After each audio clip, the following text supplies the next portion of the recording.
जगदीश नारायण जी शर्मा जी, मुनि देवी जी गोदारा, हितकरण जी, अशोक जी वार्डन, अदान साहिब सोनिया जी, संतोष जी, अशोक वर्धन जी, तमाम उपस्थित संतगण, उपस्थित भाई और बहनों, नौजवान साथी, ठीक है आ रही है हमारी चिंता में। बहुत खुशी की बात है कि आज रामश्रेणी संप्रदाय दरियाव पीठ दरियाव जी ने जो बसाई थी उस जमाने के अंदर, तो आज हम सब यहाँ पर सौभाग्यशाली हैं कि यहाँ बैठे हुए हैं। ब्रह्मलीन आचार्य श्री हरिनारायण जी महाराज साहब के दर्शन करने का कई बार सौभाग्य मुझे मिला था जोधपुर में, उनके प्रवचन भी सुनने का सौभाग्य मिला और उत्सव से इच्छा थी कि एक बार मैं रेहण पीठ पे जाऊं और दर्शन करूं,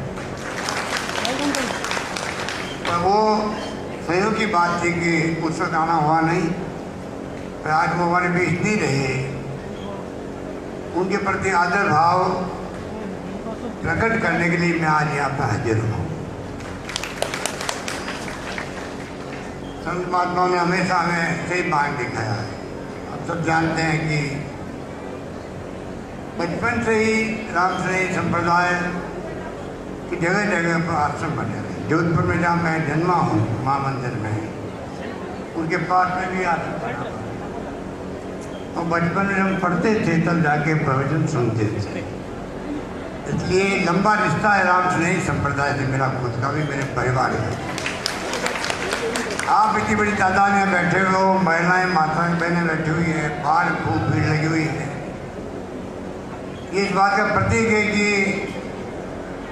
हरिनारायण जी महाराज साहब के प्रति आपकी क्या भावना थी और दरियाव जी ने जिस प्रकार से इसकी स्थापना करी दरियाव पीठ की, उसके प्रति हम सब की आस्था है, इसलिए हम सब यहाँ पर इकट्ठे हुए।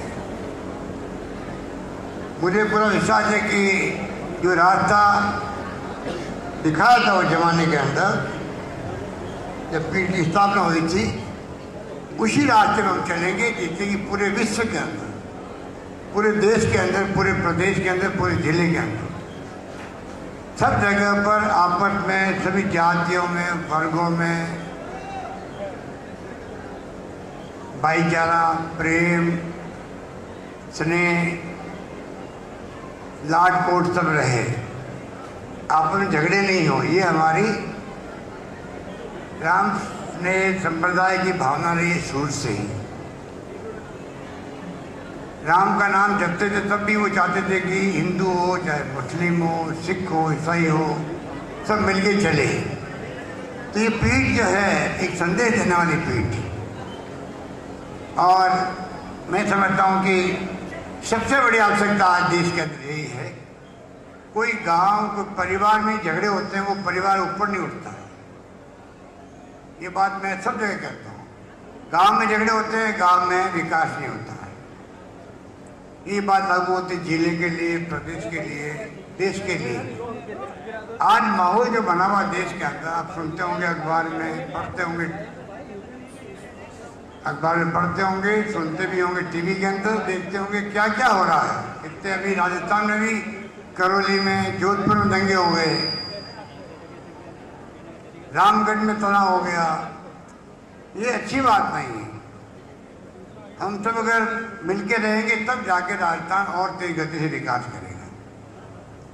आपके आशीर्वाद से मुझे अवसर मिला प्रथम सेवक के रूप में काम करेंगे राजस्थान पर। आपके आशीर्वाद में मैं तीसरी बार मुख्यमंत्री बना हूं, तीसरी बार आपके आशीर्वाद। और लगातार मैंने हमेशा प्रयास किया, कैसा ही दुख की घड़ी थी। मुझे याद है 20-22 साल पहले मैं मुख्यमंत्री बना था, तब 4 अकाल पड़ गए लगातार उस जमाने के अंदर, पर हमने हिम्मत नहीं हारी। इस प्रकार काम किए हम लोगों ने पूरे प्रदेश के अंदर, गाँव के अंदर। काम के वजह अनाज योजना, घरों में धान भर गया, गेहूँ भर गया, कोई रखने की जगह नहीं थी वो टाइम में मैंने देखा। कोई कमी नहीं रखी उस वक्त। पशुओं के लिए चारे की व्यवस्था करी, पीने के पानी की व्यवस्था करी। अकाल सूखा पड़ता, मालूम है कि पीने के पानी का संकट नागौर ज्यादा कौन समझ सकता है। ये तो भला हो इंदिरा गांधी कैनाल हम लेके आए हैं। मेरे वक्त में ही सोनिया गांधी जी आई थी यहाँ पर, नागौर में मैंने घोषणा करी थी। आप देखिए आगे जाके काम बढ़ता जा रहा है इंदिरा गांधी कैनाल का। अधिकांश जगह पर इंदिरा गांधी कैनाल का पानी आ गया, मीठा पानी पीने के लिए आ गया, वरना कुबड़ा पट्टी भी नागौर में हुआ करती थी। तो हमेशा ध्यान रखा पीने का पानी हो, सीधे की सुविधाएं बढ़े राजस्थान में। अकाल सूखे में पूरी इमदाद की गई उस वक्त में भी। और तो और आपको याद होगा अब नरेगा बन गया, नरेगा। जब सोनिया गांधी जी डॉक्टर मनमोहन सिंह थे यूपी गवर्नमेंट में प्रधानमंत्री, तब हम लोगों ने नरेगा कानून बना के पास कर दिया। अब जो है सरकार चाहे किसी की पार्टी की हो, 100 दिन का रोजगार गांव में मांगने पर मिलेगा मिलेगा। और शायद आपको मालूम होगा अभी मैंने 100 की बजाय 125 दिन कर दिया राजस्थान के अंदर। 25 दिन का खर्चा करीब 1000 करोड़ रुपये आएगा, वो भी राजस्थान सरकार देगी, पर सबको मजदूरी मिले, तकलीफ कोई नहीं पाए। शहरों में भी हमने इंदिरा गांधी के नाम ले, जो महान नेता थी देश की। इंदिरा गांधी महिला थी, प्रधानमंत्री पद पे रही लंबे अरसे तक।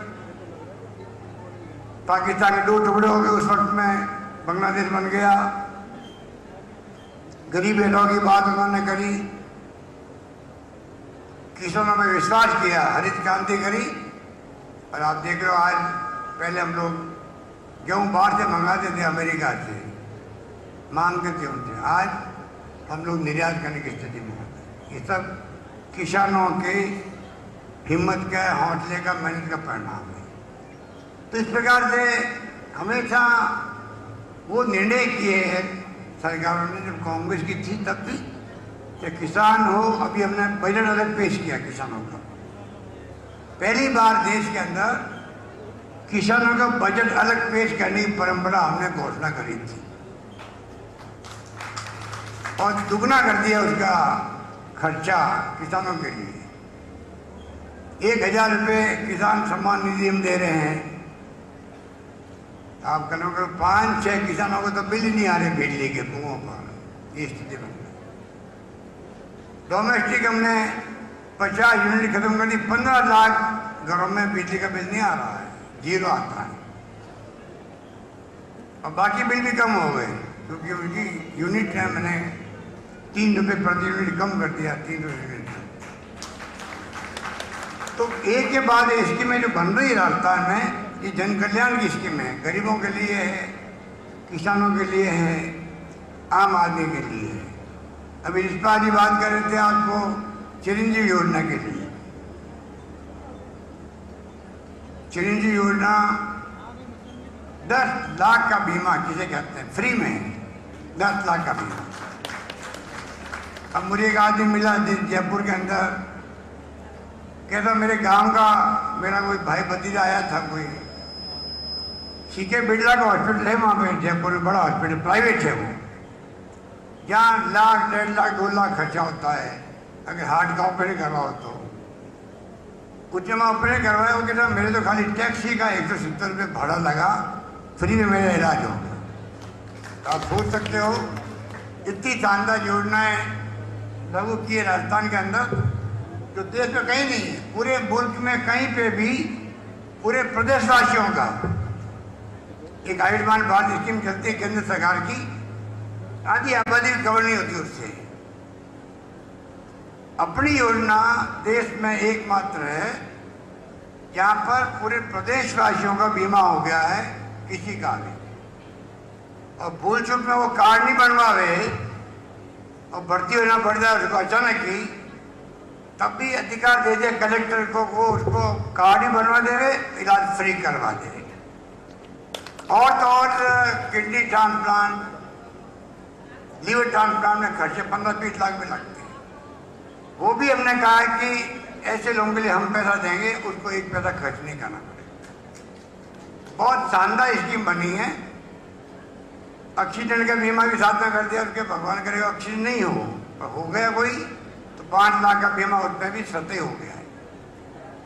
तो इस प्रकार से हमने एक एक चीज का, जो पशुपालक हैं उनको 5 रुपये प्रति लीटर दूध का सरकार बोनस दे रही है, जो देश में कहीं पे भी नहीं मिल रहा। 90 लाख लोगों को अपन दे रहे पेंशन, विधवाओं को, बुजुर्गों को, एकल नारी को, निःशक्त जनों को। तो जन कल्याण की योजनाएं ऐसे पावन स्तर में बैठ के जब बात करते हैं तो मन में गर्व होता है कि एक के बाद एक योजना लागू हुई। पहली बार मैंने पूरे मुल्क में ये जो गायों का जो बनाया विभाग बनाया है राजस्थान, पहले बनाया निदेशालय बनाया मैंने पहली बार। गायों का अलग निदेशालय कहीं नहीं था देश के अंदर। हमने शुरुआत करी, गौशालाओं को मैंने पहले 125 करोड़ रुपये दिए पहली बार, जब मैं दूसरी बार मुख्यमंत्री था 13 क्या था। और अब आप देखिए 6 महीने का 9 महीना भी किया हमने, करीब 1100 करोड़ रुपये खर्च होंगे। 1100 करोड़ रुपये खर्च होंगे गौशालाओं को अनुदान देने के अंदर, जो अभी हमने निर्णय किया है। आप सोच सकते हैं कि गायों की सेवा आप सब करते हैं, मुझे मालूम है। गौ माता की सेवा करने में कोई कमी रखते नहीं है। हम चाहते हैं कि नंदीशालाएं बने, क्योंकि आवारा पशु घूमते हैं गांव में और शहर में, कई बार एक्सीडेंट में मर जाते हैं, कई बार कोई आदि मर जाता है, तो वो आवारा पशु भी घूमना बंद होना चाहिए। खेतों में नुकसान भी होता है, इसलिए हमने कहा नंदीशाला जगह जगह खोलना चाहते हैं। पंचायत समिति इस तरह पे खुलेगी तो 1 करोड़ 56 लाख रुपए सरकार देगी मांग नंदीशाला बनाने के लिए। और पंचायतों में खोलेंगे तो 1 करोड़ रुपये देंगे हम लोग। तो कुछ लोग आगे आना पड़ेगा, सब काम सरकार नहीं कर सकती। तब जाकर के मैं समझता हूँ पूरे प्रदेश के अंदर नंदीशालाएं खोले, आवारा पशु की समस्या समाप्त हो। पीने के पानी के लिए घर घर नल पानी योजना आधा पैसा सरकार दे रही हमारी राजस्थान की, आधा पैसा दे रही केंद्र सरकार। वो काम भी बड़े रूप में चल रहा है। जल जीवन मिशन का बिजली कनेक्शन हमने कोई 1 लाख तो दे दिए हैं। 1 लाख की मैंने भी घोषणा करी है, और ये भी कह दिया 8 साल का जो पेंडिंग है आपका 8 साल का, वो तमाम अगले 1.5 साल में दे दिए जाएंगे। कनेक्शन बिजली के सबको कनेक्शन मिल जाएंगे, कोई पेंडिंग रहेगा ही नहीं। नौकरियां बच्चों को 1 लाख देती, 1 लाख की प्रक्रिया चल रही है। और 1 लाख जो है इस बार मैंने घोषणा और करी है देने के लिए। तो कोई कमी रख नहीं रहे हमने। रोजगार आप जानते हो बड़ी समस्या देश के अंदर है। कोरोना के बाद में और तकलीफ ज्यादा हो गई। मुझे गर्व इस बात का है कि राजस्थान वासियों ने, धर्म गुरुओं ने भी, संस्थाओं ने भी, राजनीतिक कार्यकर्ताओं ने भी, आप सब ने, प्रदेशवासियों ने कोरोना काल में जब सबको चिंता थी, पता नहीं किसको कोरोना हो जाए, कौन व्यक्ति जान चली जाए, उस वक्त मैंने कहा था कोई भूखा नहीं सोना चाहिए। लॉकडाउन लगा हुआ था, सब लोग घरों बंद थे, इतनी सेवा आपने करी, किसी को भूखा नहीं सोने दिया, सब गरीबों की सेवा आपने करी। और मुझे खुशी है कि कोई कमी रखी नहीं किसी ने भी। इलाज में हमने फ्री इलाज किया सबका, पूरा इलाज फ्री, दवाएं फ्री। हिंदुस्तान में बहुत कम जगह पर ऐसी व्यवस्था थी जो हमने करी थी। इस प्रकार से राजस्थान सरकार गरीबों को, जैसे कहते हैं गरीब को गणेश मान के काम कर रहे हैं। उसी रूप में एक के बाद एक स्कीम ला रहे हैं।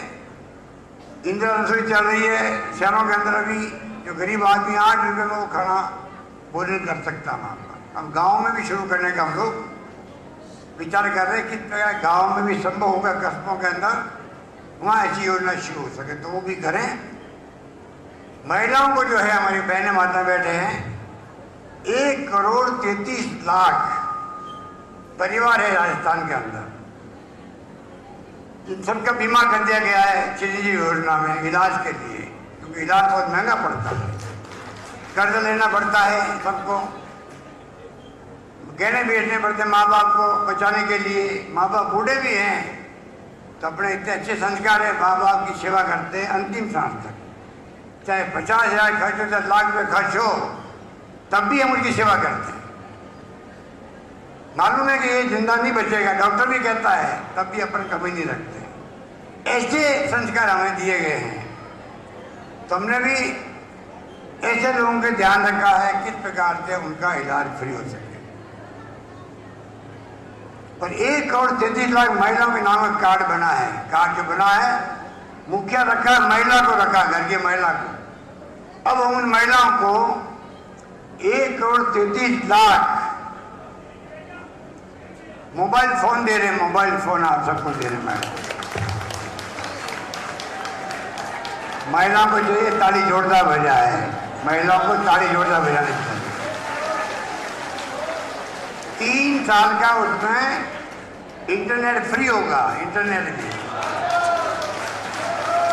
खूब आप गपशप कर सकते हो, बात कर सकते हो, दुख सुख को शेयर कर सकते हो। सरकार में कोई शिकायत दर्ज करवा सकते हो, पानी की, बिजली की, शिक्षा की, स्वास्थ्य की, कोई भी शिकायत दर्ज करवा सकते हो। बनने में टाइम लग रहा है। चक्कर ये हो रहा है कि हम तो जानते हैं 2 महीने में दे रहे हैं, पर कंपनी वाले कहते हैं हमारे अभी टेक्निकल प्रॉब्लम है तो 1 साल बना नहीं पाएंगे। 1,33,00,000 टेलीफोन एक साथ खरीद करके 7,500 करोड़ रुपये लगेंगे, उसके 7,500 करोड़ लगेंगे उस पर पैसा। सब महिलाओं को सशक्त करने के लिए, महिला सशक्तिकरण हो राजस्थान में, उसके अंतर्गत ये बड़ा प्रोग्राम याद कर लिया गया। इस प्रकार मैं कहना चाहूँगा कि सरकार कोई कमी रख नहीं रही है, और मेरा आप यही निवेदन है, बच्चों को, पढ़ते बच्चे हैं, स्कूटी दे रहे हैं। 80,000 की स्कूटी होती है, वो 80,000 की स्कूटी होती है। और पहले 10,000 थी, मैंने 20,000 कर दी। 20,000 स्कूटियाँ बच्चों को मिल रही है, जो पढ़ने वाली बच्चियों को उनको अलग मिल रही है। जो कर्मचारी है उनके ओल्ड एज पेंशन का मामला बहुत बड़ा मामला था। हिंदुस्तान में एकमात्र राजस्थान सरकार है जिसने सब कर्मचारियों के लिए पुरानी पेंशन योजना जो अच्छी है उसको लागू कर दिया हम लोग। इस प्रकार से मैं समझता हूँ कि कोई कमी नहीं रख रहे हैं। सरकार बनते हमने कर्ज माफी की, कोऑपरेटिव बैंक के कर्जे माफ किए, भूमि विकास बैंक के कर्जे माफ किए, 22 लाख किसानों को फायदा हुआ था। हालांकि हमारे विपक्ष के लोग कहते हैं कि साहब आपने माफ किया ही नहीं, क्योंकि राष्ट्रीयकृत बैंक हैं, वो केंद्र की सरकार की है। मैं मोदी जी को बार बार लिख रहा हूँ, आप उनको निर्देश दें। आगे बड़े बड़े अरबपति जो है देश के, किसी के 1000, किसी के 5,000 करोड़ अगर माफ हो सकते हैं, ये तो गरीब किसान हैं, सेटलमेंट कर लो। और सेटलमेंट पैसा जो आएगा किसान के खाते में, वो पैसा राजस्थान सरकार दे देगी, किसान में बाहर नहीं पड़ेगा। ये हमने उनसे बार बार कहा है, और हमारी तरफ से कोई कमी नहीं रखी है। सब काम जो हमने वादे किए थे पूरे किए। और तो लड़कियों की कॉलेज खोलने में राजस्थान अव्वल हो गया देश के अंदर। अभी हमने 211 कॉलेज खोली है राजस्थान में 3 साल में। जहाँ मांगी कॉलेज हमने दे दी है। आपके मेरे ख्याल बेड़ता में कॉलेज खुली होगी, बेड़ता कॉलेज याद है मुझे। और जहाँ 500 लड़कियाँ हैं पढ़ने वाले स्कूल में, उस गांव में, कस्बे में भी स्कूल को कॉलेज बना दिया गया है। ये इतना बड़ा निर्णय हमने किया कि लड़कियों को दूर नहीं जाना पड़े पढ़ने के लिए। माँ बाप भेजते भी नहीं, कई बार पढ़े छुड़ा देते हैं, हमने वो व्यवस्था भी करी है। इस रूप में मैं समझता हूँ कि सरकार कोई कमी रख नहीं रही है। मैं उम्मीद करता हूँ आज जो है, आज जो हम इकट्ठे हुए हैं उसके अपने मायने हैं। हरिनारायण जी शास्त्री जी का बहुत बड़ा नाम था। उनके प्रवचन सुनने के लिए हजारों लोग आते थे, महिलाएं भी आती थी, पुरुष भी आते थे। और मैं देखता था कि हमारी मीटिंगों में बुलाना पड़ता है, और हरिनारायण महाराज मीटिंग करते थे तो बिना बुलाई महिलाएं पुरुष आके बैठ जाते थे मीटिंगों में। इतना प्रताप था उनका।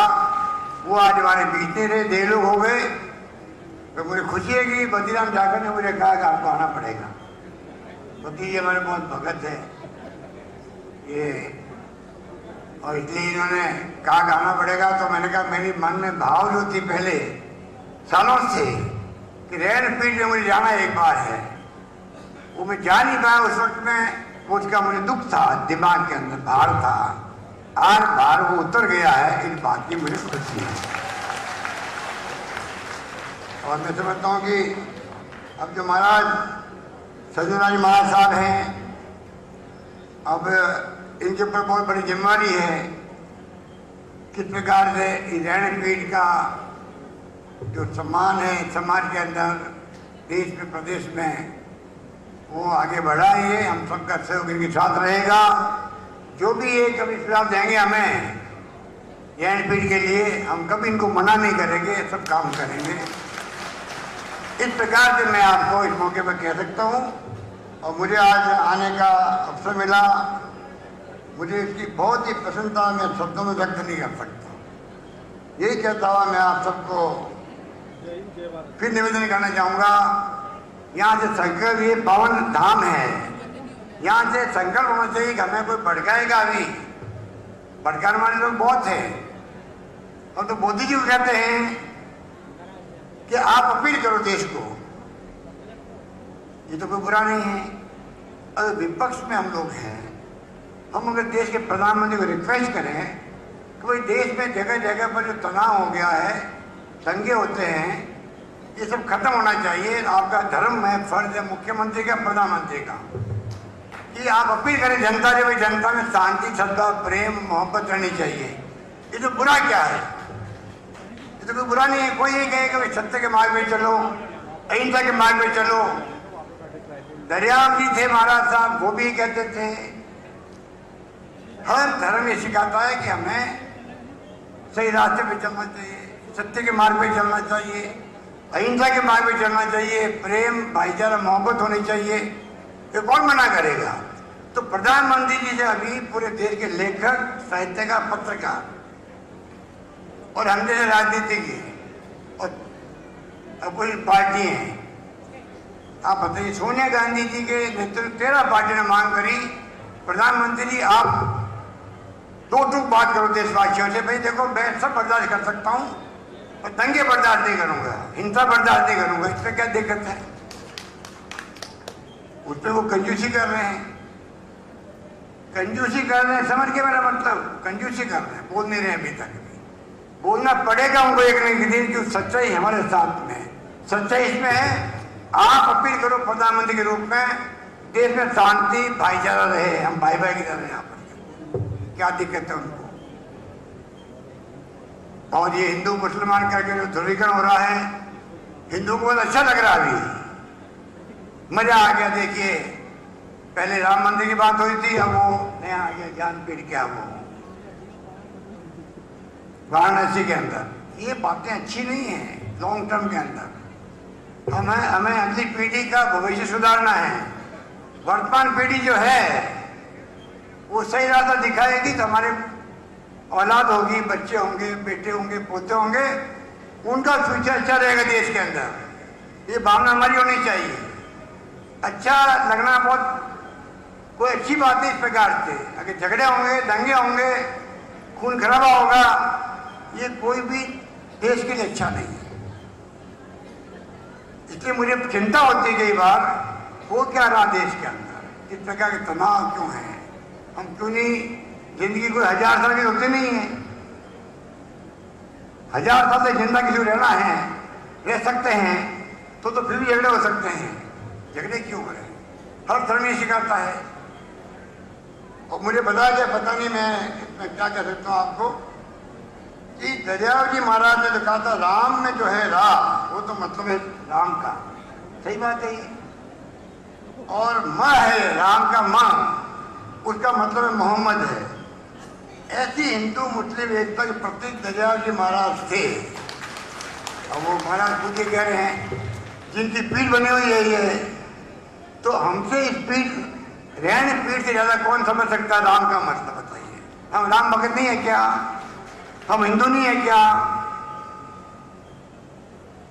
हमें गर्व नहीं कि हम हिंदू है। महात्मा गांधी ने कहा था, मुझे गर्व है कि मैं हिंदू हूं, पर दूसरे धर्म जो हैं, मुस्लिम हो, सिख हो, ईसाई हो, फारसी, जैन हो, उसका सम्मान करना मेरा धर्म बनता है। इसमें क्या गलत बात है? हम सब हिंदू हैं, हमें गर्व इस बात का हम हिंदू हैं।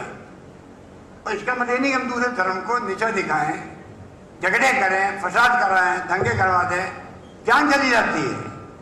ज्यादातर में तो हमने चाक चौबंद के पुलिस को, तीनों जगह तनाव हुए थे, दंगा नहीं भड़कने दिया कहीं पर, एक आदमी जान नहीं गई राजस्थान के अंदर। और क्या पता लगता है जब हिंदू मुस्लिम के दंगे होते हैं कितनी जान चली जाती है, कोई सोच सकता, निर्दोष लोग मरते बेचारे।